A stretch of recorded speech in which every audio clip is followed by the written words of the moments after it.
the inside scoop with Alex and Jeff.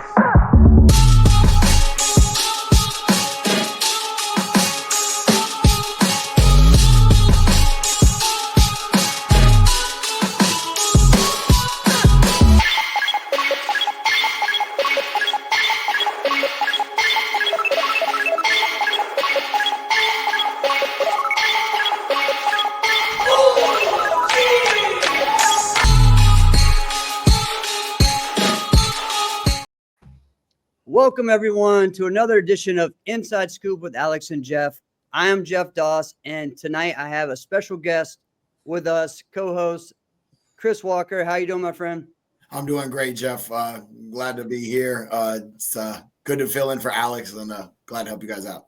Yes, sir. Yes, sir. And today, guys, we have a special episode of Inside Scoop, and we have two amazing guys from the new movie Love Hurts. Can you guys introduce yourselves to us and let us know, to our what we call our audience, the insiders, all right, what your roles were in the film? Okay. My name's Jonathan Eusebio. I'm the director of Love Hurts. Awesome. Thank you. And you, sir? My name is John Aydin. I'm the second unit director and the stunt coordinator of Love Hurts. Awesome. All right. So before we get going into more about it, both of us want to know, like, what were your martial arts, like, inspirations for this film? I mean, I'll speak for myself first. Yeah. Like, I grew up watching a lot of 80s Hong Kong, action movies. So I grew up on a steady diet of Shaw Brothers and Golden Harvest movies. So those movies, that era, are kind of like my sensibility for action in cinema, right? And I know Chan, like, we bonded because we have the same love for those films.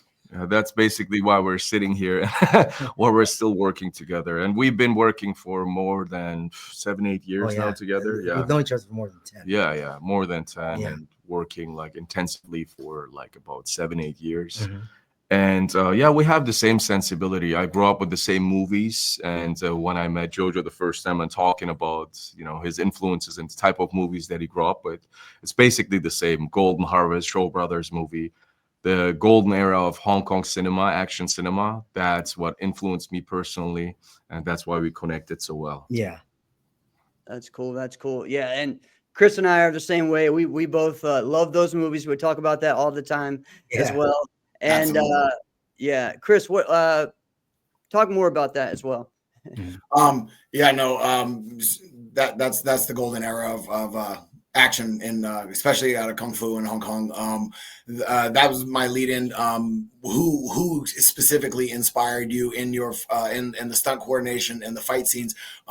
We see a lot of different styles. It was a real, like, in tight, real close knit action, not a lot of high fly, wiry. For me personally, this is my style. I absolutely love the fight scenes in here.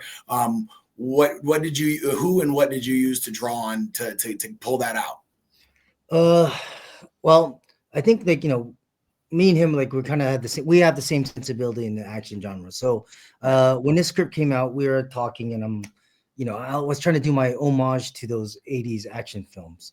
So, we grew up, I grew up watching a lot of, like, Jackie, Yuen Biao, Samo movies, and those are kind of like our inspiration on the tone and, the pace of this movie.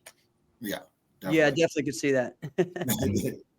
Yeah, totally. We looked at what we do normally before we start working on a movie. As Jojo said, we would watch different type of movies and, gather some ideas, collect some ideas. And, he would always talk to us about the symbolism of the fight.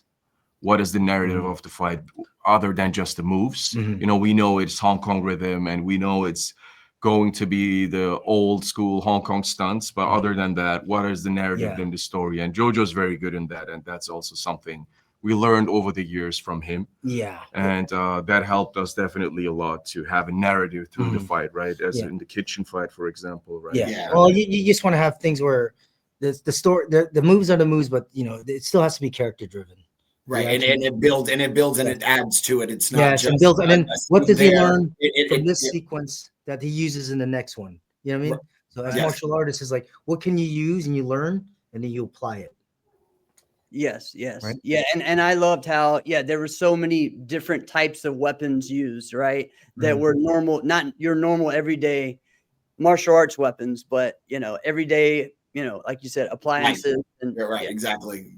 How So- it pulled it in and you used it. What with the straw, that was fantastic. How we talked about it and preemptively went through it, added it in there, used it, came in there, took that in, and it was like, what's he going? Where he's going? Oh wow! Yeah, and that's why, to put that all in there, and yeah. I mean, yeah. I think a lot of stuff when we do fights, and Chan will elaborate on this, is, you want to use the environment. It's like styles make fights. The best fights are not necessarily a boxer versus a boxer. They're boring. It's a boxer versus a brawler, grappler versus a striker. So same thing with fight choreography. It's like styles complement the fight, and then the location determines how we fight in a weird way, right? So 100%. Yeah, and so these guys, when they're designing the stuff, like it's like they are very good about utilizing what's around them. Okay, so let's go into the stunt fighting some. How many stuntmen and stunt women were used in this, and what were some maybe different backgrounds that some of them had? Oh wow, like that's a good question. We used around, I would say, 20 to 25 stunt guys. We had a core team, myself, Charlie Yoon, Fong Yang, and Yoko Hamamura. Like that was the core team. And later on, we brought the Canadian stunt team because we shot it in Winnipeg, Canada. So we had James Mark, Chris Mark, his brother, and few other stunt guys from Canada. And other than that, in total, I would say 23 to 25 stunt guys overall. Nice, awesome.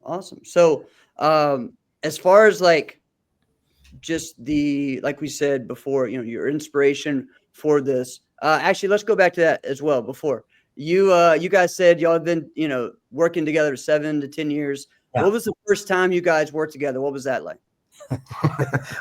I did this movie in Germany called Agent 47, based off the Hitman video game. So I was stunt coordinating that one, and I actually got Chan to be the double for the main antagonist. And so that's how we met. And the funny thing is, my good buddy John Valera, who's a famous martial artist, big time second unit director. So like he's always with me. That was my I would start training with him when I was 9 years old. So. Okay. Like he's like one of my best buddies, right? We came up together. Amazing guy. Yeah. So we were doing that show together, and he goes, "Hey, we couldn't find any like real good like performers that we thought were able to do what we wanted." So he's like, he sees me YouTube clip. He goes, the German corner is giving us people. I'm like, they're not that great. And he goes, well, you should look at these guys. So it was like Chan and Fong and Cha, right? They're a group called Real Deal, and they're like shooting their little short movies. And I saw them on YouTube, and he goes, "Why don't you get these guys?" I go, "Yeah, these guys are good." So I told the German corner, I'm like, "Hey, where are these guys? Give me these guys." And then the guy's like, "Oh no, you won't like them. They're weird and they're cocky. I'll get the cockiness out of them." And then like when they say they're weird, I go, "Weird? He likes the same exact things I like the kind of movies we like. The sensibility is actually the same. So if that's weird, then I'll take them. Right? Give me those guys." Right. So that's how we met. That's awesome. That's so cool. That's so cool. Now you both have said, like, obviously you've gone through different phases of your, of working in movies, from being a stunt actor to coordinator to director.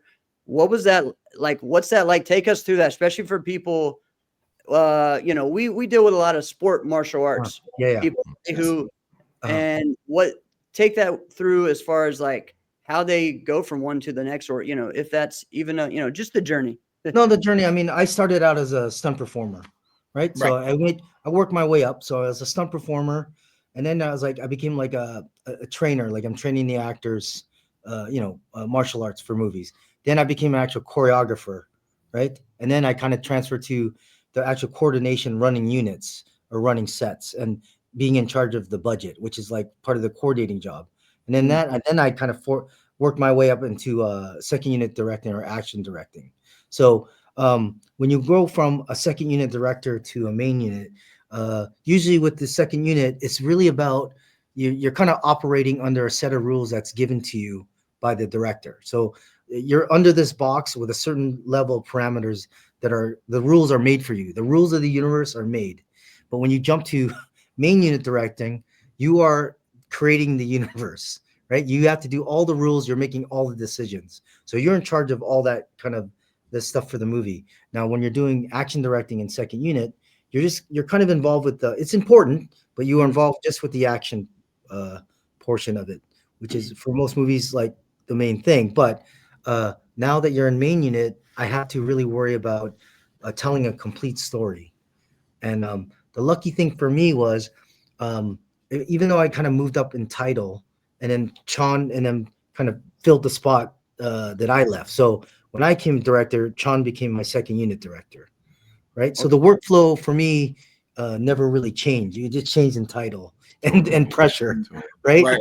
But our workflow stays the same because we all hang out together, we eat together, we train together. You know what I mean? So it didn't really change in that sense, right? But it does put I know it put a lot of pressure on this guy. Yeah. So No, as Jojo said, like as a second unit director, the universe is already built, the visual language is already there, and you have to follow the direction of the first unit director. But in this case, like as Jojo said, we've been working for so many years together. We know his sensibility, we know exactly what he wants, and to be honest, it didn't feel like a second unit job. It almost felt like a dream job that you could just express yourself thanks to this guy here. And I mean, the final result speaks for itself, and we hope you guys like it. Yes. We absolutely loved it. John, now my question for that, to follow up with that, is being so close, is that a path that you would also like to take and move into that first unit and step into that lead role, directing and doing this as well? Ideally, yes. As Jojo always says, we're filmmakers. We grow up watching movies, and like ideally, in the end of the day, yes, I would like to tell stories. But working with Jojo, working with the team, as he also operated as a first unit director, he didn't make us feel like we're second unit directors. He supported us, and vice versa. So I would love to keep doing what I'm doing, but obviously, one day I would like to direct if the opportunity arises. well, and he'll eventually. I know he's gonna get there. I think anytime you hang, it's like you hang around a group of people. If you're Yes. if you're hanging around five people, like if you're around five people that are idiots, you're the sixth idiot. If you hang around five people that are millionaires, you'll probably be the sixth millionaire. So you want to hang around like-minded people. And if any way I can get this guy to direct his own film, I would love it. I would be very proud. So as you go up, I feel like you're the group that you're with should also go up. Absolutely. That's always kind of been our motto. Yeah, exactly. It's a group thing. And also it's a family thing. Yeah. Like as he said, like Jojo's very encouraging in terms of, hey, you guys have to step up, learn more about this and that. And I think it will lead to me ending up directing one day with the help of this guy. So he sees me pull my hair out. Exactly. Right? Yeah. That's awesome. So all right, Love Hurts. What was the biggest, just the most fun that you guys had made in this film? Ooh. I mean, well, I would say this. It's like for me personally, as a director, like I take each piece of action or whatever sequence we're making, and they're all kind of like my babies. Like I love them all for certain reasons. But I think overall for us, the kitchen fight with Marshawn and Andre fighting Key, for me that encapsulated the whole tone of the movie. And we shot that pretty much in the second day of our shoot schedule. So the crew wasn't in the groove. We literally got Marshawn like a couple days before. Like he trained, everyone kind of trained separately. They didn't train together yet. And you know how it is. Like if you're fighting good choreography, you got to get kind of that your your fluidity, your You got to get your synergy yeah, together. yeah, you gotta like know each other's distance and timing Mhm. in a weird way, and they didn't have that yet. So and also too, it was like we're testing out our camera crew to see like if they can kind of keep up with that pace. Mhm. So a lot of things were kind of a learning curve in the beginning, but that fight actually turned out everyone really loves that fight. Yeah, And totally. then Totally. and I said I had to, because I'm directing, so I have to move on. These guys have to do cleanup. So these guys, like, while I'm shooting other scenes, they're like just working away, right? And you could tell them like, all the stuff you went through. Yeah, I mean, yeah, as Jojo said, there were a lot of challenges, especially because it was the first fight of the film and it was the second day of the shooting. In terms of the camera work as well, like the sensibility of this movie, the rhythm was different. It's almost like jazz. Everything was faster, Yeah. and it wasn't easy for the camera guys to, keep up with that rhythm until Jojo was also saying like, John, I think you have to grab the camera, which I end up doing. Especially because he wasn't there and he had to go to the first unit. So there were a lot of challenges. And as he said, like Marshawn, Andre, and Key never trained really together. We had one session, but it was also Marshawn's first action film where he had to fight and creating a style, as Jojo said, creating a style for him, his language of fighting, and making it work against Key with Andre in the fight was very complex. It was multi-layered, and seeing the end result and everyone liking it makes us very happy. Yeah, I think it's always cool when you have someone like that caliber, that comes in. Everyone's excited to see, let's see what it's going to look like them in a movie, especially an action movie. What are their fighting going to be like? Are you going to see their, his personality, and I think it was awesome. I think it definitely. Yeah, absolutely. I think you captured everything amazingly. The size-wise structure, body frames, what each person could throw and did do, transitioned really, really well. That was a really great fight scene. Thank you. I mean, again, it's like you guys know, you guys are martial artists. Like styles make fights. It's like, okay, they always go, all right, how about a little like a small guy versus a big guy? Well, how about we make two big guys, and then those two big guys always fight together? You know what I mean? Then it's like that's a problem. Like so, right? So it's almost like those two can finish each other's sentences, but they finish each other's punches. Right. That's true. Yeah. Yeah. That was just a cool scene and a cool dynamic. I loved how everyone had their own, of course there's the big story, but then there's also those little mini stories. And that's what makes it a fun film, because you're always on your toes, right? With what's next, what's going on. Okay. So that was pretty cool how you guys made that work. Thank you. And I think too, it's like as a, directing, it's like, yes, it's Marvin and Rose's story, but it's always nice to have kind of like the supporting characters have each of their little moments too. And because it's on Valentine's Day, right? We're trying to show like every one of these kind of couples in their own version of a relationship or love, kind of a love story. So it's like Otis and King are kind of like brothers, right? When it's giving him advice, right, about his love life, and then it's like Knuckles, Cliff, and Marvin have like kind of this brother who's your real brother triangle. Then there's like Marvin and Rose trying to tell her that he loves her, and you see that Mustafa, Raven, and Ashley like in the signs of like a new couple falling in love. So I kind of wanted to show like everybody's each stages of love, for this movie. Then ultimately it's really about Marvin loving himself enough so he can kind of love other people, right? Well, and all this love story happened in a very not normal, atmosphere, right? Environment. Right. But to just see it, that love's love, right? Totally. And that also translated into the fights, as Jojo said, each of them having their own journey. Reflected, we tried the best to make that reflect in the fights, and I think we did a great job. Well, and again, we're being very conscious about each fight had to be different. So if you watch in the beginning, even how it's shot and the color palettes and stuff, it's like he fights very elusive and it's more playful in the beginning, right? And then as the fights progress, it's starting to get a little bit more like there's more stakes and it's a little bit more violent. And so those beginning fights are shot very like on a gimbal, they're very smooth. And then you see by the end, it's very shaky and handheld because you want each fight to convey what his emotional journey was. Yeah, absolutely. throughout the movie. So those little things, like those little details, you can hopefully you guys can see.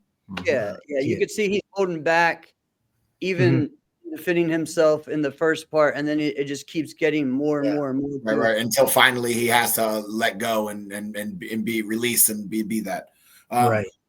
With that, for that, what did it look like training with these guys and to get them prepared for that? You said in that first scene that they didn't get a lot of that training together and get that. As you guys moved along and felt more comfortable with everything, did you guys pick up the training regimen? Did you guys have a schedule 2-3 times? For people who want to jump into these stunts?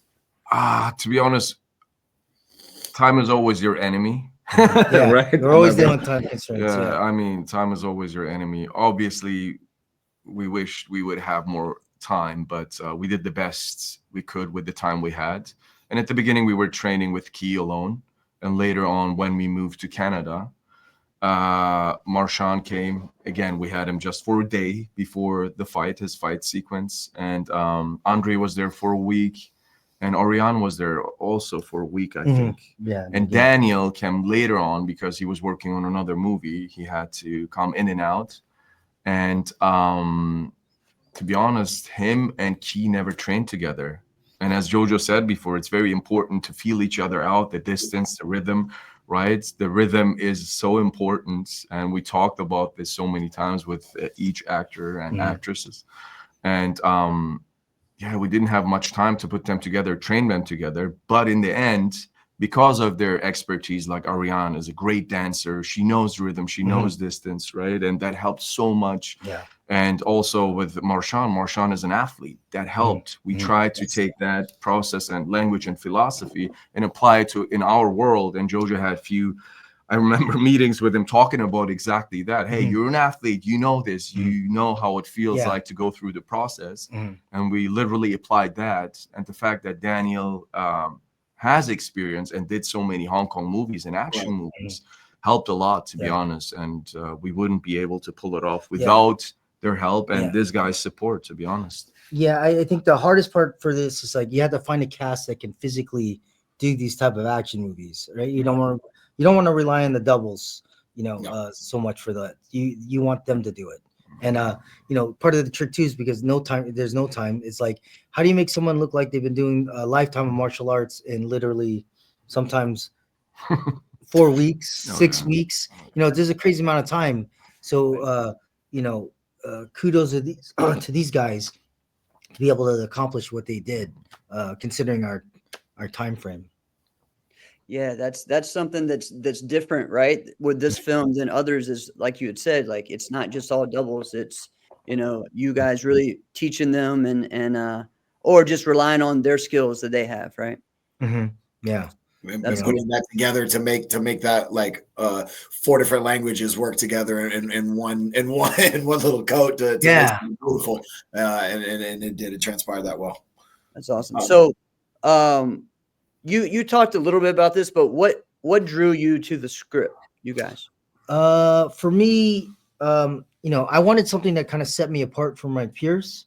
Like when I decided to get into directing, I was getting a lot of scripts, and I was getting like typical like things that were like kind of like John Wick, some were like Atomic Blonde, and I wanted to do something that kind of like showed my sensibility, And when I read the script, I loved the premise and I love the characters. So when I read it, I go, oh, this has a little bit of it has action, it has some comedy, and there's a little bit of a romantic, romance to it.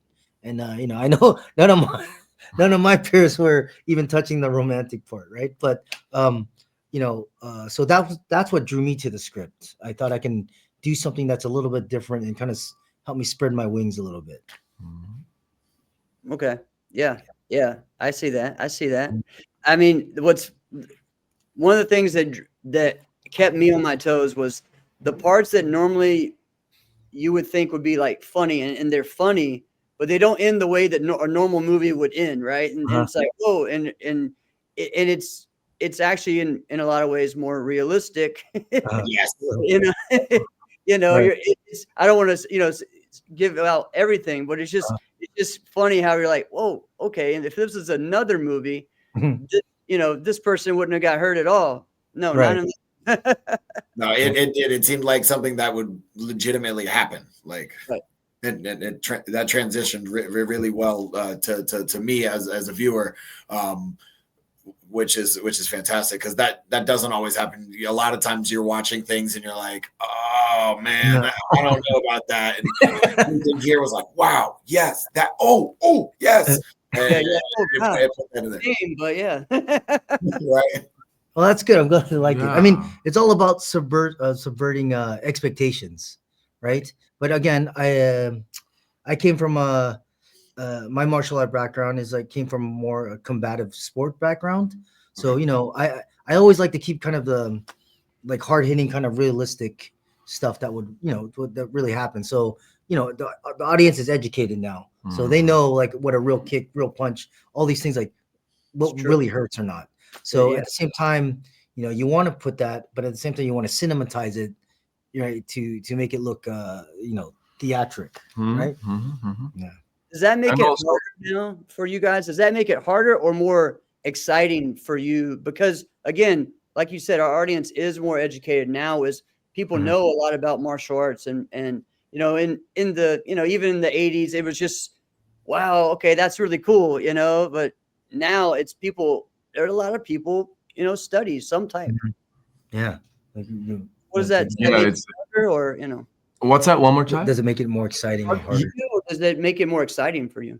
It's more exciting. I would say it's more exciting. Again, like if we look at the examples from some of the Hong Kong films, like for instance, Sammo Hung, he would kick people for real. You know what I mean? The impacts and everything would feel real. Like the technique he would apply, obviously not everything, but you need to have real technique. Like one of the movies that he would reference or that he talked earlier about was Prodigal Son. You can't do a movie like Prodigal Son if you don't know Wing Chun. Like proper Wing Chun. Proper. And till this day, it's one of the best, if not the best, right? Representation of Wing Chun. So, yeah. I mean, if you apply that and think about like the impact of UFC nowadays, how knowledgeable people are, the audience are right now, it actually helps us and opens a lot of doors for us to like create more action and also real action. Yeah. Like, how do you impress these people that know this? See, that's what I'm saying. Like, how do you take it to the next level? Like, if they're not impressed by that, you know what I mean? Like, then you're not doing your job. You know what I'm saying? It's like they're so educated now. They know like what proper technique looks like. Oh yeah, definitely. All right. So for me, one of the things I know watching the film, I'm never going to look at Boba the same. Okay. that was my intention. That was our intention. That's one of the things for me. I'm never looking at that the same. I don't know about you, Chris. What about you? What are some things that stand out for you? Man, that it was that because that's what I drew my comparison to with the straw scene. Like I'll never hear somebody say Boba Tea and not kind of like duck over my shoulder, look at this angry person with a straw. That's what we wanted. That was the intention. I mean, you guys know I used to drink boba all the time, and those straws are like they're crazy thick and sharp. You're like, as soon as he pulled it out, I was like, "What? Boom! Oh, yeah. Wait. And at the same time, really happening. Yeah, but like at the same time, it's like it fits his character because you're seeing this guy that's real like well groomed. He's kind of elegant. He's kind of charming, and he's drinking like this drink that's for kid, like a childlike drink, right? You're like, this guy's not dangerous, right? And so it's like it's very a contradiction of what he looks like to kind of kill someone with those, the boba straw, I guess. Man! All right, so guys. Love Hurts comes out February 7th, and we are excited about it. We loved it, and we're excited for you guys. I know you guys are excited. Anything to tell anyone before we finish up as far as just what you want them to know about this? Go ahead. I mean, please come see it in the theaters. I think it has a little bit of something for everybody. It's not just for an action. It's like it's a great date night movie. It's fun. It has heart. right? It has romance, all rolled into one. So there's something for everybody. Yeah, we'll be taking our wives out to see it. There you Absolutely. go. I got a date planned for it already. There you go. That's you want. That's Like, right. yeah, the fact that the movie has heart is very essential. I know for Jojo and also for us. So that is a big component, big part of the movie.